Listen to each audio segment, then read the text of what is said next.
వ్యవస్థ సర్వనాశనం అయిపోయింది. కాబట్టి విద్యార్థులంతా మీకు వచ్చిందే రాయండి, కంగారు పడకండి, ఇక నిమిషం ఆలస్యమైన లోపట రాని లాంటి ఈ డైలాగులు బంద్ చేయాలి. గవర్నమెంట్ కూడా నిమిషం ఆలస్యమైన ప్రభుత్వ ఉద్యోగి కూడా ఆఫీస్కు రావద్దు, సెలవేస్తాము, ఇవన్నీ కూడా ఉంటే బాగుంటాయి.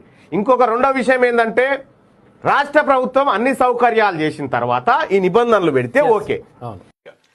24 మందికి కన్నీళ్లు మిగిల్చిన ఒక్క నిమిషం ఇంటర్ పరీక్షకు ఆలస్యంగా వెళ్లడంతో అనుమతించని అధికారులు అంటూ ఒక్క నిమిషం కొద్దిగా రెడీ అయి తొందరగా వెళ్తే అయితే విషయం ఏంటంటే చాలా మంది ఏమంటున్నారు, ఇప్పుడు రకరకాల కారణాలు చెప్తారు. ఈ కారణాలు అవన్నీ కరెక్ట్ కాదు. ఎందుకంటే విషయం ఏంటంటే నువ్వు ఒక్క నిమిషం ముందు దాకా అయితే రాగలిగినావు కదా 10 నిమిషాలు అంటున్నావు కదా, ఈ 10 నిమిషాలు ముందే బయలుదేరితే అయిపోతుంది కదా. తర్వాత ఇంకోటి ఏంటంటే మాకు సెంటర్ తెలియదు, అట్లా సెంటర్ తెలియకపోతే మేము కూడా, నేను హైదరాబాద్ లో చదువుకున్నా, హైదరాబాద్ చదువుకుంటే ఒకరోజు ముందే పోయి సెంటర్ ఏడుందో చూసుకొచ్చుకుంటాం.